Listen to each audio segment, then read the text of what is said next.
যা পেয়েছি তুলনা তার নাই। হে সৃষ্টিকর্তা, হে বিশ্বের মালিক, আমি যাওয়ার দিনে এই কথাটা বলে যাই, আমি যা দেখেছি যা পেয়েছি এটা তুলনা করব এই ক্ষমতাটা আমার নাই। আমি না চাইতে তুমি আমাকে সমস্ত কিছু দিয়েছো। কেমন? হে ঠাকুর, হে সৃষ্টিকর্তা, হে মালিক, আমি জন্মাবার 6 মাস আগে খুলে বলি তোমার পুরো ভাগে তুমি আমার মাতৃ সুধা ভান্ডারে দুধ করেছো দান। আপনারা ভালো জানেন, আমরা যখন আপনাদের পেটে এসেছি জন্মাবার 6 মাস আগে কিন্তু আপনাদের এই মাতৃ সুধা ভান্ডারে ভগবান দুধ দিয়ে দিয়েছে। কতটুকু লবণ কতটুকু চিনির করতে হবে মিশ্রণ উনি তা করে দিয়েছে।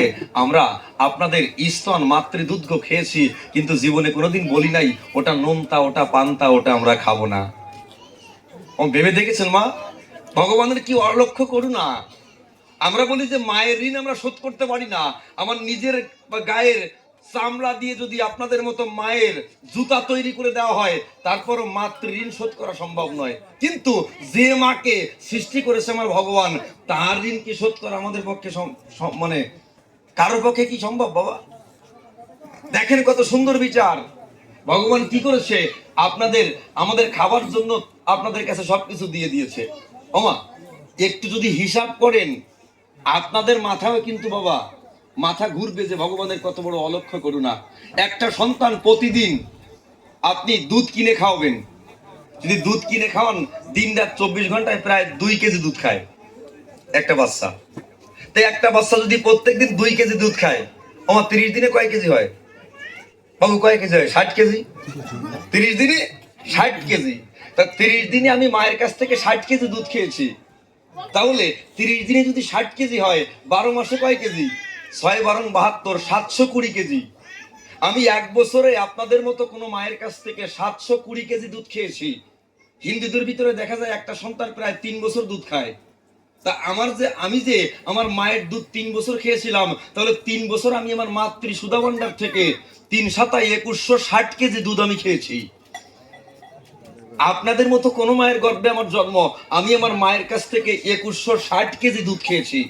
ভাবা যায় ভগবানের যে কি অলক্ষ্য করুণা, যে আমার মাতৃ সুধা ভান্ডারে উনি এতটা দুধ মজুত করে দিয়েছেন। রবি ঠাকুর তাই লিখলেন, যাবার দিনে এই কথাটি বলে যেন যাই, আমি যা দেখেছি যা পেয়েছি তুলনা তার নাই। হে সৃষ্টিকর্তা, আমি যাবার দিনে এটা বলে যাই, আমি যা দেখেছি যা পেয়েছি এটা তুলনা করবার ক্ষমতা আমার নাই। উনি আর একটা কবিতায় লিখলেন, মরণ যেদিন দিনের শেষে আসবে তোমার দুয়ারে, সেদিন তুমি কি ধন দিবে উহারে। রবি ঠাকুর যখন এই চরণটুকু লিখলেন, তখন ওনার বিবেক সত্তা আজকে জাগ্রত হলো। ডাক দিয়ে বলেছিল, রবি তুমি লিখলে মরণ যেদিন দিনের শেষে আসবে তোমার দুয়ারে, তুমি সবার কথা বললে, সবার দুয়ারে মরণ বন্ধু আসবে, তা তোমার দুয়ারে কি মরণ বন্ধু আসবে না? দেখেন কত বড় মানে কত বড় উঁচু চিন্তা চেতনা হলে একজন কবি হওয়া যায়। উনি পরে ওই চরণটা ধরে কাঁদলেন, তলে লিখে দিলেন যে ভরা আমার পরাণ খানি, সম্মুখে তার দেব আনি, শূন্য বিদায় করবো না তো উহারে, মরণ যেদিন দিনের শেষে আসবে আমার দুয়ারে। হে মরণ বন্ধু, তুমি যেদিন আমার দুয়ারে এসে দাঁড়াবে, আমার এই ভরা পরাণ খানি আমি তোমার চরণ পরে তুলে দেব। করি বর্ণনা। এই জন্য গীতাঞ্জলির প্রত্যেকটা কবিতায় দেখা যায় ঈশ্বরের প্রতি আত্মসমর্পণ। ওমা কমপ্লিটলি স্যারেন্ডার না করলে আত্মসমর্পণ না করলে কখনো ভগবানের সান্নিধ্য পাওয়া যাবে না, আল্লাহর সান্নিধ্য পাওয়া যাবে না। করি বন্দনা 5 ওয়াক্ত নামাজ মুসলমানেরা পড়ে, আমরা ত্রিসন্ধ্যা গায়ত্রী করি। ওই ত্রিসন্ধ্যা গায়ত্রী করবার কথা লেখা আছে শাস্ত্রের পাতায়, কিন্তু ত্রিসন্ধ্যা গায়ত্রী আমার করতে হবে, ওতে যদি আমার ভক্তি না থাকে, আমার চোখের জল না থাকে, ও গায়ত্রীতে কোনো লাভ নাই, কোনো লাভ নাই, কোনো লাভ নাই। 5 ওয়াক্ত নামাজ পড়তে মসজিদে যেতে হয়, মসজিদে যায়, কিন্তু আল্লাহর প্রতি বিশ্বাস রেখে যদি সিজদায় না যাওয়া হয়, তা ওই সিজদায় কিন্তু আল্লাহ কখনো খুশি হয় না। আমার বাড়িতেও কিন্তু হিন্দু মুসলমান আমরা একই জায়গায় বসবাস করি। আমার বাড়ির পিছনের বাড়িটা হচ্ছে মুসলমানদের। আমার এক কাকু ছিল, উনি ইন্ডিয়াতে চলে গেছে, এখন একটা মুসলমান ব্যক্তি এসেছে। আমি ওনাকে জামাই বলে ডাকি, ও তার স্ত্রীকে মেয়ে বলে ডাকি। আমি একদিন দেখতে পাই শুক্রবারে উনি নামাজ পড়তে যাচ্ছেন, আমার বাড়ির সামনে দিয়ে রাস্তা, মসজিদে যাওয়ার রাস্তা। আমার বাড়ির সামনে দিয়ে যখন মসজিদে যাচ্ছে, আমি দেখতে পাই কাঁদতে কাঁদতে বাড়ি থেকে লোকটা বের হলো। আমি বলছি, ও জামাই কি হলো, কাঁদছেন কেন? বলছে, ব্রিটিশ তুই? আমি বলছি হ্যাঁ। বলছে, আমি কাঁদছি কেন? তুই বুঝবি, সবাই তো বুঝবে না। আমি বলছি, কি হয়েছে বলেন, আপনি কাঁদছেন কেন?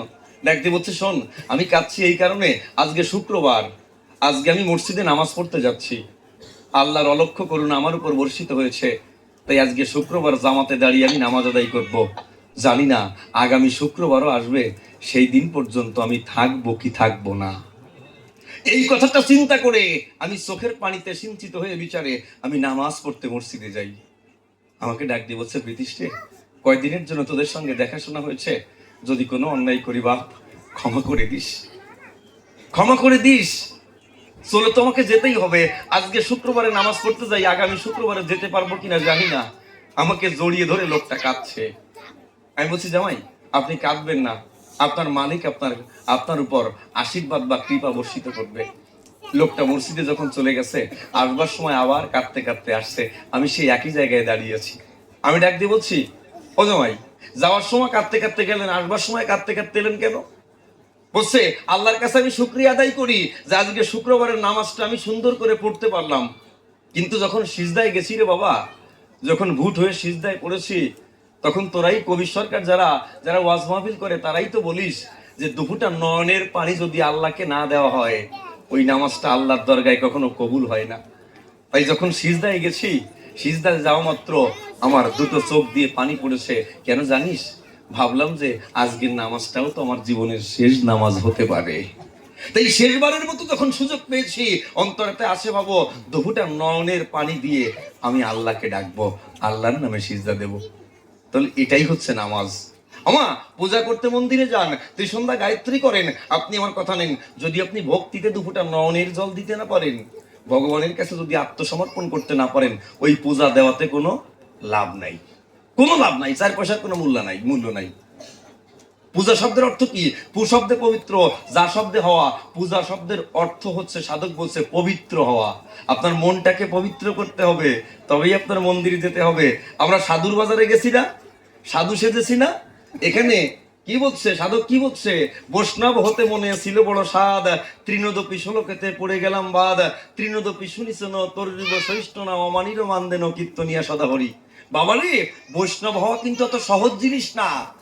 গলায় তুলসীর মালা নিলাম, আচার মিলা নিলাম, গেরুয়া বসন পরিধান করলাম, একাদশী ব্রত পালন করলাম, নিরামিষ আহার করলাম, তাতে আমি বৈষ্ণব হয়ে গেলাম না। শাস্ত্রে তা বলছে না শুধুমাত্র নিরামিষ খেয়ে আপনি বৈষ্ণব না, এটা শাস্ত্রে বলছে না। শাস্ত্রে কি বলছে? যে বৈষ্ণব যদি আপনি হতে চান, আপনি তৃণের মতো নিচু হন। আমার ঘাসের উপর দিয়ে যদি আমরা হাঁটি, ঘাস কি আপনাকে বলে যে আমার উপর দিয়ে তোমরা হেঁটো না? সে কিন্তু মাথাটা নত করে দিয়েছে, আপনি তার উপর দিয়ে হেঁটে যাচ্ছেন, কোনো দুঃখ নাই। তরুণীব সহিষ্ণু না, বৈষ্ণব হতে গেলে তরুর মতো সহিষ্ণু হতে হবে। আমরা যে বৃক্ষ কেটে জ্বালানি তৈরি করি, মা, আম গাছের ডাল কাটি, শিরিষ গাছের ডাল কাটি, গাছ কেটে আমরা জ্বালানি তৈরি করি না? কত গাছ আমরা কাটছি, দেখবেন একটা গাছের যদি আপনি কাণ্ড বা শাখা প্রশাখা কাটেন, ওর থেকে দেখবেন কট ঝরছে, কট ঝরে না? ওরা ব্যথা পাচ্ছে। যদি আমাদের মতো করে চিন্তা করি, ওরা ব্যথা পাচ্ছে, ওরা কষ্ট পাচ্ছে, ওদের কাণ্ড শাখা প্রশাখা আমরা কেটে নিচ্ছি, তারপর জীবনে কোনোদিন কিন্তু আমাদের বলে নাই এই আমাকে তোরা কাটিস না, কোনোদিন বলেছে? তাই বলছে তরুর মতো সহিষ্ণু না, তরুর মতো সহিষ্ণু হতে হবে, অমানিরও মান দেন। যে অমানি ব্যক্তি, তাকে মান দিতে হবে, সদা কীর্তন করতে হবে। এই শিক্ষাটা দিয়েছে কে? গৌরাঙ্গ মহাপ্রভুর সাথের মানুষ নিত্যানন্দ। কি দেয় নাই? যেদিন জগাই মাধাই কলসির কানা দিয়ে আঘাত করেছিল, যখন গৌরাঙ্গ মহাপ্রভু সুদর্শন চক্রকে আহ্বান করেছিল, তখন কি বলেছিল? করিবন্দনা, মেরেছে কলসির কানা, তাই বলে কি প্রেম দেব না? ও আমানি মানুষ, ও আমাকে আঘাত করেছে, কিন্তু ও আমাকে আঘাত করেছে, তার জন্য আমি ওকে আঘাত দিতে পারবো না। আমি যদি আঘাত দেই, তাহলে ও আর আমি দুজনে তো সমান হয়ে যাই। বৈষ্ণব কি অত সোজা জিনিস? মহাজ্ঞানী মহাজন হওয়া কি অত সোজা জিনিস? আমার দিনের নবী রাস্তা দিয়ে যাচ্ছে, বুড়িমা প্রতিদিন রাস্তার পরে কাটা বুঝে রাখে। মা, এই জন্য কেন বলছি জানেন? ও ধর্মের কথা, ইসলাম ধর্মের কথাও যায়, হিন্দু ধর্মের কথাও তাই, সিস্টেম কিন্তু একই। এখানে কি বলছে? কলসির কানা দিয়ে আঘাত করেছে, তারপরও বলছে ঠাকুর ও মেরেছে কলসির কানা, তাই বলে কি প্রেম দেবো না? তোমাকে প্রেম দাও, ও ভুল পথের মানুষ, ওকে নাম দিয়ে প্রেম দিয়ে সৎ পথের সন্ধান দেখাও। আমার দিনের নবী রাস্তা দিয়ে যাচ্ছেন, প্রতিদিন প্রতিদিন রাস্তার পরে এক বুড়িমা কাটা পুঁতে রাখে। যখন কাটা পুঁতে রাখে, আজকে কিন্তু কাটা পোতে নাই। তখন দিনের নবী মনে মনে চিন্তা করছে, প্রতিদিন আমার পায়ে কাটা বিঁধবে, এই কারণে আমাকে কষ্ট দেওয়ার জন্য যে ব্যক্তি প্রতিদিন কাটা পুঁতে রাখে, আজকে কাটা পুঁতে নাই, অন্তরেতে আসে বাবু আমি একটু বাড়িতে গিয়ে দেখবো কি হয়েছে। যখন গিয়েছে তাই দেখতে পাই বুড়ি পড়ে আছে বিছানায়। বলছে তুমি কে? বলছে আমি হযরত মুহাম্মদ। বলছে তুমি? বলছে হ্যাঁ। তুমি আমার কাছে কেন? বলছে তুমি তো প্রতিদিন আমার জন্য কাটা পুঁতে রাখো রাস্তায়, যাতে আমি ওই রাস্তা দিয়ে যাব, ওই কাটাটা যখন আমার পায়ে বিদ্ধ হবে আমি কষ্ট পাবো, এই কষ্ট পাওয়ার জন্য তুমি প্রতিদিন কাটা পুঁতে রাখো। তা আজকে যখন ওখানে কাটাটা পাই নাই, মনে মনে চিন্তা করে দেখলাম, তাই দেখি তোমার কোনো সমস্যা হয়েছে কিনা। তোমার কি হয়েছে বলো। আপনারা আমার কাছে বলেন দেখি, যে ব্যক্তি আমার অকল্যাণ করছে তার কাছে গিয়ে বলছে আমি দেখতে এসেছি তোমার কোনো অসুবিধা হয়েছে নাকি।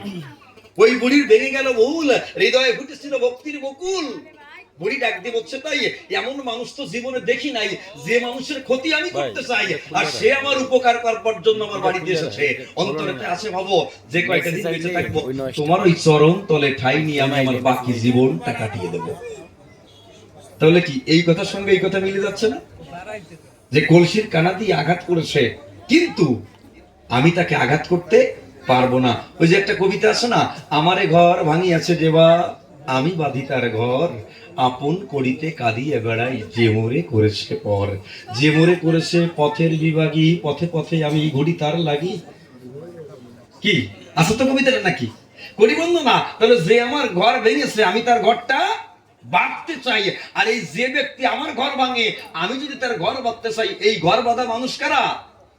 এরাই কিন্তু বাবা বৈষ্ণব, এরাই প্রকৃতপক্ষে ভক্ত। যাক, অতিথিবৃন্দরা আসছে মনে হয়, এই জন্য আমি একটু দেরি করছি, কিন্তু ধোঁটা দিচ্ছি না। যে ধোঁর ভিতর দিয়ে যদি আবার কথা বলতে হয় তাহলে কিন্তু আমার এদিকে সমস্যা হয়ে যাবে আজকে। হ্যাঁ আচ্ছা, অতিথি